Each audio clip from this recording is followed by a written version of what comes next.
સમાચાર મળી રહ્યા છે કે શ્રી મોગલમાં માનવ સેવા ટ્રસ્ટ ચલાલા સુરત દ્વારા ચલાલામાં જિલ્લાના આમંત્રિત પત્રકારોનો સન્માન સમારોહ યોજાયો. ધારાસભ્ય જીવી કાકડિયાના અધ્યક્ષસ્થાને કાર્યક્રમ યોજાયો. તકે ઉપસ્થિત જિલ્લા ભાજપ પ્રમુખ અતુલભાઈ કનાણી અને સાવરકુંડલા માનવ મંદિરથી પૂજ્ય શ્રી ભક્તિરામ બાપુ તેમજ ગઢિયા દાનેવ આશ્રમના મહંત પૂજ્ય હર્ષદ બાપુ ભગત સહિત સંતો મહંતોની ઉપસ્થિતિમાં જિલ્લાભરના પત્રકારોનું ભવ્ય સન્માન કરવામાં આવ્યું.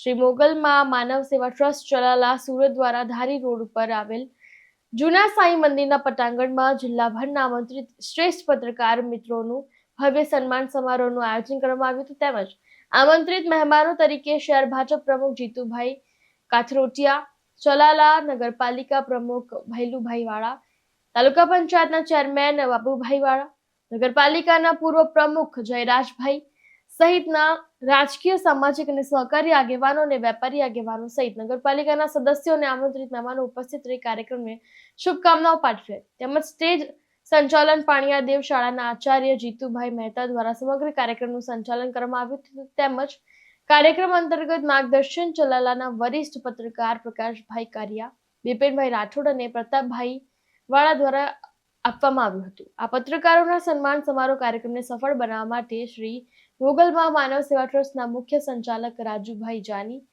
અને લલિતભાઈ મહેતા ટ્રસ્ટના તમામ સભ્યશ્રીઓ અને તેમના મિત્રો ભારે જહેમત ઉઠાવી હતી.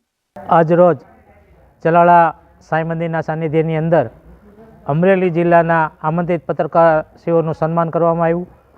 આ સન્માનની અંદર ચલાલા ધારી બગસરા વિસ્તારના ધારાસભ્ય શ્રી જયભાઈ કાકડિયા, માનવ મંદિરથી ભક્તિરામ બાપુ, અમરેલી જિલ્લાના ભાજપના પ્રમુખ શ્રી અતુલભાઈ કાનાણી સહિત વિશાળ સંખ્યામાં મહેમાનો ઉપસ્થિત રહ્યા હતા. અને આ પ્રથમ વખત જ્યારે પત્રકારશ્રીઓનું સન્માન થઈ રહ્યું હતું ત્યારે વિશાળ સંખ્યામાં અમરેલી જિલ્લાના વિવિધ શહેરોમાંથી જે પત્રકારો પધાર્યા એ ખરેખર અભિનંદનને પાત્ર છે.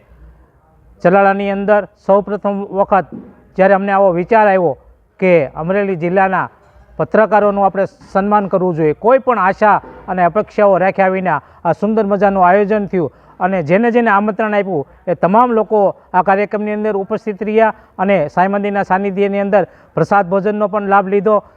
ત્યારે હું એમ માનું છું કે ખરેખર અમારી ઉપર દાન મહારાજની કૃપા, મા મોગલના આશીર્વાદ અને સાંઈબાબાના આશીર્વાદ છે ત્યારે જ આ કાર્યક્રમ એટલો ભવ્ય રીતે સફળ થયો છે. ત્યારે હું તમામ પત્રકારોનો જાહેર આભાર માનું છું, આમંત્રિત મહેમાનોનો જાહેર આભાર માનું છું. જય દાન મહારાજ, જય મા મોગલ. ઇમરાન શેખ સાથે ચક્રવાત ન્યૂઝ, જાફરાબાદ.